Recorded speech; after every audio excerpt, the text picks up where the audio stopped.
Before we start this episode, I just want to take a second to show you our all-new Mighty Car Mods towel seat covers. Whether you're going to the gym, whether you're going camping, whether you're going to the beach, you got a dog, or you're working on your car and you're filthy, or you just want to keep your interior pristine, this is perfect for the job. Plus, it has a waterproof backing and it goes on in just seconds. Let me show you how. Start by simply putting the elastic strap around your seat, and then this hoodie part goes over the top like that.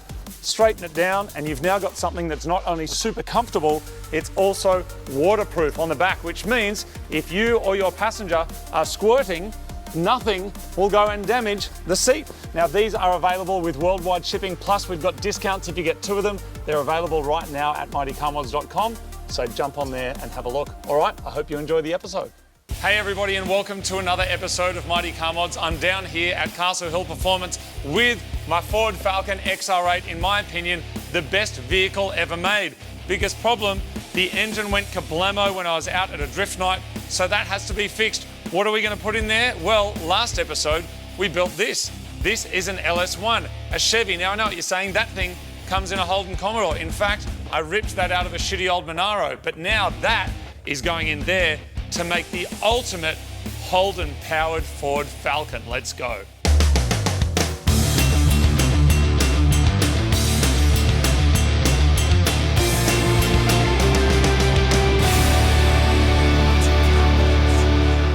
Welcome to another episode of Mighty Car Mods. I'm down here with Dougie again.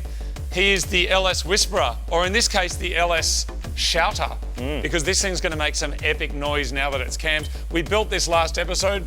Why do you love these so much, mate? They're small, heaps of mods, like aftermarket-wise, and they're light, so, you know, they don't weigh much. We are actually getting a proper performance benefit already just with the weight change. The Boss 260 that was in there, they weigh around 330 kilos. This is coming in at around 200, so already 130 kilos lighter, which is absolutely incredible. What we do need to work out, though, is how we make this thing that was made for Holden Commodores fit in a Ford Falcon. Believe it or not, you can't just bolt an engine that's meant to be in a Holden into your Ford. There's going to be a lot of different things that are going to need to be adapted to make it fit, but one of the big ones is the actual engine mount. So down here, I've got the lower mount plates that are from the Ford, and they are attached to a couple of engine mounts that adapt to the LS engine. Now, these ones here are made by Tough Mounts in South Australia. They've been making these mount kits for around 20 years. They're really big in motorsport, and they sent those up for us. Of course, you could make your own, you could fabricate them, but there's a lot of time and stuff that's saved in having these already available. Plus, they're Australian made, which is awesome. They've also sent up a new gearbox mount, plus a cross member, because we are upgrading our gearbox as well. We're going from a 5-speed to a 6-speed. So while there are a lot of customizations that need to be made, that is the big one, because that will actually get that engine fit inside this bay. There may be some people out there thinking that powering a Falcon with a Commodore engine is straight up madness, but there are so many reasons why this makes sense. While the Boss 260 engine may make more power in stock form, the modifications and power upgrades are the limitation. Plus, the LS is 130 kilograms lighter, and it's more compact, which means there's way more real estate available in the engine bay for further fun activities. Add to this that the engine was available to steal out of Marty's Monaro that was just sitting around at the shed doing nothing anyway, so donating its organs to a worthy cause sealed the deal in making this a compelling plan. With the engine mounts on, the LS can be gently lowered down into its superior new home. And look at that. With the tough mounts on the engine, this thing looks like it was always meant to be there, slipping in as comfortably as 2 old feet into an oversized pair of underpants, or whatever you're into. Honestly, I cannot believe how good this looks. Now that the engine mounts are lined up, we can work out how to get fuel into the LS. Obviously, both of these engines, whether it's the Ford or the LS, they need air. That's easy because it's here. But they also need fuel. How do we get fuel to that, being that they're different systems? So on the Falcon, these run basically a feed and a return line. We're going to cut your feed and return lines up here. We're going to stick an aftermarket regulator in the engine bay. We'll basically feed fuel in, fuel out into the engine, return back like factory. The LS won't know that it's in a different car. Yeah.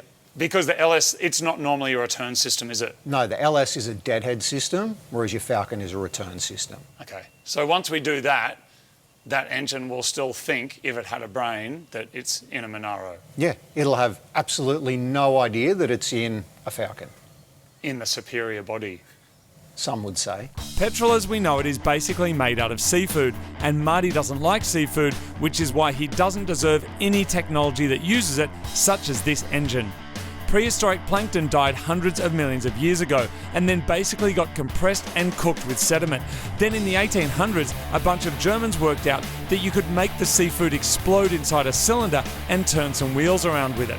And now we use that exploding seafood to make our wheels spin really fast so we can blow tyre smoke into the air so that other human beings can grunt and yell at us. If you think about it, the whole cycle is actually very strange. Cook some seafood for millions of years, use that to cook some tyres in a couple of minutes, then other humans see the smoke and start making noises with their mouth holes and shake their fists in the air and say stuff like, "Do a skid, mate." The LS is officially bolted into my Falcon, which is freaking incredible. So now it means we can install our gearbox. This is the 6-speed T56, which means we need a clutch and flywheel. So over here, I've got an extreme clutch. This is a stage 1A sprung organic heavy duty clutch. It's made for street cars, but also modified street cars. So it's got good drivability, but also capable of handling decent power. This one here is rated to up to 700 Newton meters of torque, and literally everything we need to stick that on that is in this box. Now, what's interesting is that extreme clutch are actually located in South Australia. Our tough mounts came from South Australia, and the Holden Monaro was built in South Australia. So I don't know what's in the water down there, but you guys are doing some epic stuff. So yay to Adelaide. All right, let's stick that on that, stick that in there. This Stage 1A clutch kit includes the pressure plate, the clutch disc, a single mass flywheel, a slave cylinder, plus bolts and bearings, and should be good for up to around 350 kilowatts at the wheels, while still being suitable for a daily driven car. If a turbocharger or a supercharger enters the chat, then Extreme can make a twin plate clutch which can hold all the way up to 2,000 horsepower. Alongside my new engine, the T56 we're installing is a massive upgrade. This box came in the Monaro from the factory and was also found in cars like the SS Commodore, the Corvette C5, the Camaro and the Dodge Viper, which means it has huge aftermarket appeal and parts availability, such as shifters, rebuild kits and of course these clutch options. Other than bolting directly to an LS engine, it also offers lots of benefits like 6 gears and being notably stronger than the 5-speed that came in the Ford originally. With the flywheel attached and torqued properly, now we can install the clutch and the pressure plate. So far, getting the engine into this Falcon has been even easier than I expected, but what we're not sure about yet is whether this T56 is actually going to clear this transmission tunnel. It was never designed to be in this car, on this engine and in this position, so we're not sure if it's actually going to fit. Okay, so the clutch is on. Now it's time to install the gearbox. But Dougie, what's this here? It looks like it's got some aftermarket fanciness. What is a rip shift? So it's just a short shifter for a Commodore. There's two variants of a street and race. I believe this is the race shifter, which has no rubber in it. It's just shifter directly in. So it gives it a nice firm feel. You'll never miss third gear. That's the whole thing on these. And yeah, so you got a little upgrade from that thing you pulled apart. Yep. The unspeakable car. So yeah, it's not a bad thing. Yeah, nice. Okay, so we'll obviously keep that and yeah, use that. 100%. There's no point getting rid of it. So it's a good thing. Yeah, 100% use it. Now, we've got our tough mount, gearbox mount and cross member here. So what is the process now to make this fit to that? So what we will strip everything off the back here, so the gearbox cross member mount the original exhaust bracket, and we'll get the gearbox in the car and then we'll mount the mount and then the cross member and make it all work. Awesome. So, yeah. How excited are you out of 10 that this is happening right now? 12. I was in the process of doing this to my drift ute, but sold it and bought the Crusader, and that's why I still have all this. So yes. Yeah, and then you rang, and I'm like, let's do this. The T56 is one of the most iconic gearboxes, particularly for Australian car lovers. In fact, it's almost as famous as the LS engine itself. It was originally designed in the early 1990s for the Dodge Viper, but eventually found its way into Corvettes, Mustangs, and even the Aston Martin Vantage and Vanquish. In Australia, these boxes were unleashed in cars such as the SS Commodore, the Monaro, and the HSV Club Sport. At the time they came out, having 6 gears was pretty fancy when most other cars just had 5. But the real reason that people love these is because they are properly strong, with huge torque capacity and capable of handling way more power than any LS could throw at them from the factory. Even decades after they've come out, these are still the gearbox of choice for many LS conversions. But this XR8, with this engine and this gearbox, well, that's a combination that this car was never meant to have. So we're jacking it up on the gearbox stand to see if it's actually going to fit. And hopefully, all going well, we'll be able to bolt it up and it'll all line up perfectly. Can you come forward 4 inches? No, I need to come back about an inch. Hold on, I'm in a good position there, so that's lined up. Oh, well, I'm not. I'm way off. I need you to come forward 4 inches. No, I can't come forward because I'm lined up here. Well, this isn't good. Why is that there? I think the floor's in the way. The floor's in the way. How do we get the floor out of the way? You good with a grinder? Yeah. Let's cut it apart. Okay. Are you serious? Deb, if you want this to work, we're going to have to cut the floor out and move it all forward. Looking at this. Are you joking? No. I'm dead set. We're going to have to bring the car down, pull the interior out and cut a nice hole through here. So it turns out that the gearbox that's not meant to fit in this Ford doesn't actually fit in the Ford. So we're going to have to take some measurements and see how much of the floor is going to need to be adjusted to make it fit. We're going to start with a couple of hole saws and see how far forward we can move the opening that the shifter needs to fit through, because currently it's not even close. We also need to remove some of the interior to make sure that we're not inadvertently cutting through anything important while we're deleting any metal that's in the way. What we've just kind of worked out is that this is not entirely bolt-on. It's a little bit hole saw in. Yeah, I think that's a good way to put it. Do need to make some small modifications to fit the gearbox. Yep. Sometimes excellence requires some pain. You know what I mean? And what do they say? No pain, no gain? No pain, no skids.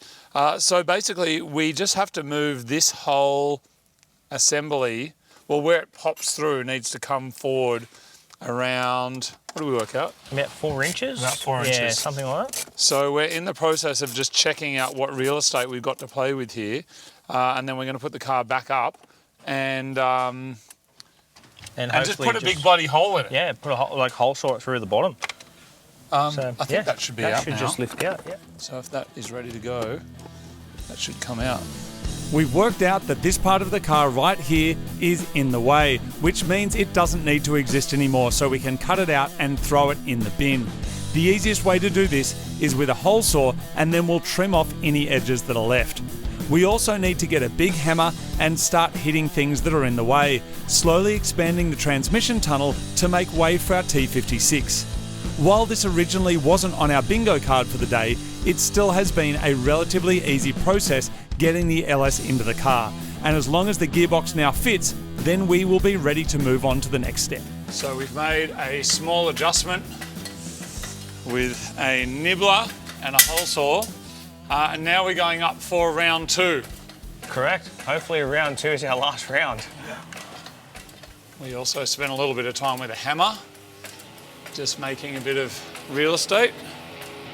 Let's see how we go.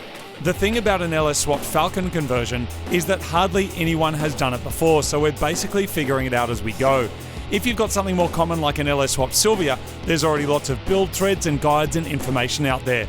But this one, there is no playbook, so we're making it up as we go. Are we in? We're going. This needs a bit of wiggle. Come down a touch more. Yep. There we go. See if we can get a bolt through, eh?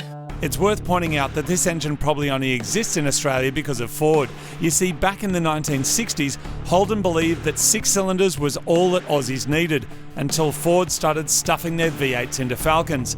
Then Holden returned fire with the Chevy-based 307, then the 308, and the battle of the V8s began. So LS swapping this is paying homage to the red and the blue in my purple Falcon. Engine's in, gearbox is in. What's next, Dougie? We've had to do a bit of customization work to get it to fit nicely and get a bit more clearance. We are going to modify the cross member for the transmission just to suit our application a little bit better. Yeah, because it took a little while just to get the right gap up here, didn't it? Yeah, correct. There was a little bit of massaging had to be done, but I'm happy where we're at. But I just, I want it perfect.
So the gearbox mount has been modified and it's in. That is absolutely incredible, but it has unlocked a new problem. Because of the physicality of this LS engine and where it's sitting and then where the gearbox is, this is all a little bit shorter, and that means where your gear stick would normally come out, it's not coming out here anymore, it's coming out up here. And if you have a look up there, it means that right now it would be hitting your stereo component in the center console there. So that is something that we're going to need to sort out as well, because this was never meant to be in this car, so that makes sense. So we'll get on to that, but Dougie, what's next, mate? Next, we're going to plumb the car. So we've got a fuel system, power steering lines and clutch. We'll probably start with the fuel system because we've got everything here. Yep. We just need to measure out lines and fittings and whatnot to adapt the Ford power steering rack to the LS pump. And we've got everything here for the clutch line as well. But we'll start with the fuel system. Next time on Mighty Car Mods, we start with the fuel system and then finish off all the plumbing on the Falcon. Then it's onto the exhaust system and then wiring before turning the key to see if it actually works. And a quick reminder to grab one of our all-new Mighty Car Mods towel seat covers. It directly supports the show and will ship them to your door anywhere in the world.